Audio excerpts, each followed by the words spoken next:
लेकिन ध्यान रखना माताओं कि ये नहीं कहा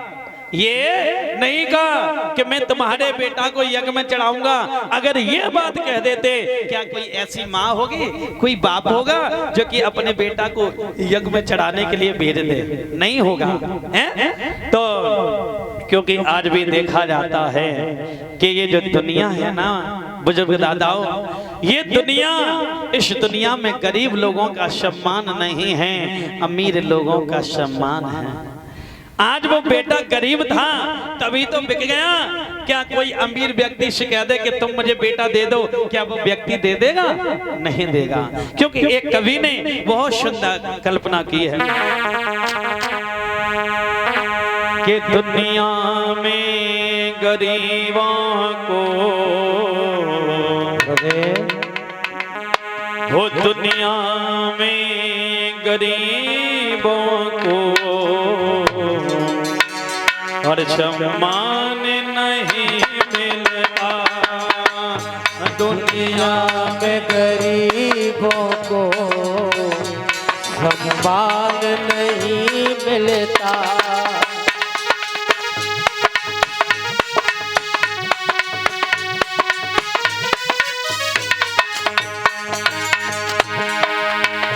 दुनिया में गरीबों को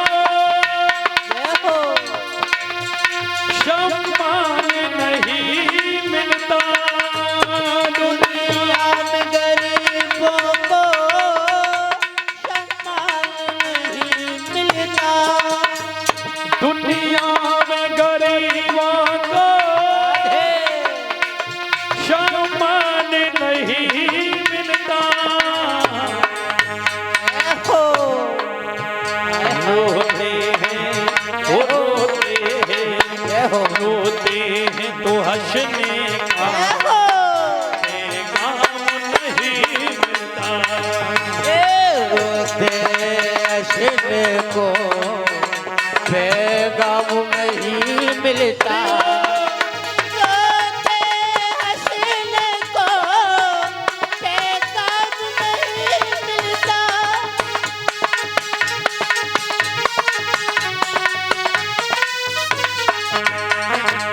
क्योंकि लिखा धन्यवान कोई मरता तो शोर बहुत ही होता। धन्यवान कोई मरता कोई शोर बहुत होता। धन्यवान कोई मरता तो शोर बहुत ही होता। भैया निर्धन का निर्धन का जनाजा चुपके से उठा होता।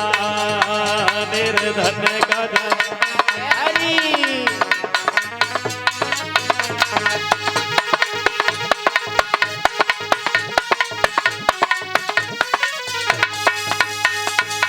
क्योंकि बहनाओं देखा हो कि धनवान चुपके से उठा होता है। और क्योंकि और भी लिखा महाराज कि अगर अमीर का जो बेटा होता है ना, अमीर का बेटा यानी चाय पी नहीं सकता। क्यों? क्योंकि डॉक्टर ने शुगर बताया है चीनी की वजह से है? और गरीब बेटा चाय पी नहीं सकता क्योंकि उसके घर में दूध नहीं है। आज वही बेटा को बेच दिया। बेटा आया, आज मेरे भैया जब लेकर के आए हैं बीच में ही विश्वामित्र मिल जाते हैं। जैसे विश्वामित्र मिले, कहने लगे बेटा रोहित कहाँ जा रहे हो? सारी कहानी बताई तो विश्वामित्र वहीं पर यज्ञ में शामिल हुए और बड़े ही वरुण देवता को मना लिया खुश करके, और उनका यज्ञ इतने अच्छे से कर दिया, यानी बेटा रोहिताश को भी बचा लिया और बेटा सुनाशिव को भी बचा लिया और यज्ञ ऐसी कर दिया। इनका कुष्ठ रोग भी ठीक हो गया, और जब कुष्ठ रोग ठीक हो गया तो अब घर घर में चर्चा फैल गई कि राजा हो तो हरिश्चंद्र जैसा, यानी राजा हो तो हरिश्चंद्र जैसा। आज घर घर में चर्चा फैल गई। तो उसी समय क्योंकि महाराज हरिश्चंद्र जो है ना, परशु महाराज, ये पहले झूठा राजा थे और सत्यवादी राजा कब से हुए, यहां से प्रारंभ हुए कि कैसे सत्यवादी हुए। ध्यान रखना, एक दिन की बात थी कि इंद्रदेव की सभा में विश्वामित्र महाराज और वशिष्ठ महाराज बैठे हैं। वशिष्ठ महाराज अपने शिष्य की प्रशंसा कर रहे हैं और विश्वामित्र महाराज अपने शिष्य की प्रशंसा कर रहे हैं। तो कहा कि मेरे शिष्य जैसा यानी हरिश्चंद्र जैसा कोई हो ही नहीं सकता है। तब वशिष्ठ जी महाराज कहने लगे, ऐसे नहीं मानेंगे भैया, मैं ऐसे नहीं मानूंगा जब तक अपने शिष्य की, तुम अपने शिष्य की प्रशंसा नहीं कर लोगे, तब तक परीक्षा नहीं कर लोगे, तब तक हम विश्वास नहीं करेंगे। आज वही एक शूकर का रूप बनाया, किसने महाराज जी? विश्वामित्र महाराज ने। और हरिश्चंद्र की बगिया में आए, यानी जितनी भी बगिया थी सारी बाग को तहस नहस कर दिया, माली की जंगा को भी फाड़ दिया। आज जब माली की जंगा को फाड़ा तो एकदम से माली रोक कर के महाराज हरिश्चंद्र के पास में पहुंचा कि महाराज की जय जयकार हो, महाराज बड़ा गजब हो गया। अरे भाई क्या हुआ? बाग में एक शूकर आया है, उसने यानी सारे बाग का तहस नहस कर दिया और मेरी जंगा को भी फाड़ दिया। हरिश्चंद्र महाराज कहने लगे, तुम्हें एक बात नहीं मालूम है? ये कौन सा समय? ये संध्या का समय है और संध्या को दुश्मन भी आए तो उसको भी जगह देनी चाहिए। तो कहने लगे, जाओ सारे बाग को घिरवा लो। आज बाग घिरा है, सुबह हरिश्चंद्र महाराज पहुंचे, लेकिन मेरे भैया हुआ, हरिश्चंद्र ने ऐलान कर दिया कि ये शूकर जिस किसी के नीचे से निकला जाएगा वह मारा जाएगा। आज मेरे भैया ध्यान रखना कि घिर गो बाग झटे और राजा को, घिर गो बाग झटे और राजा को, और जल्लादन से शरीदारन से,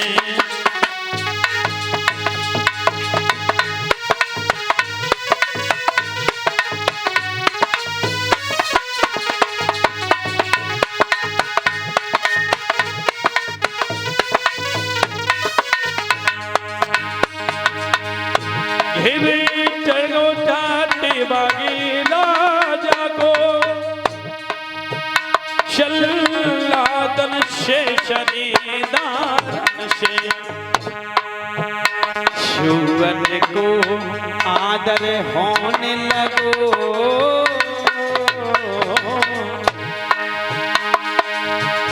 शूअन को आदर होने लगो, शामुकन से तलवारन से।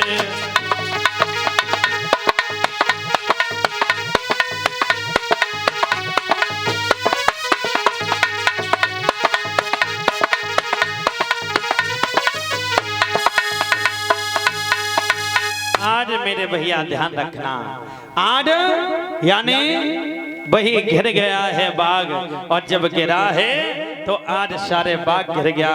महाराज विश्वामित्र ने सोचा कि अब हम तो घिर गए, बचने वाले नहीं हैं।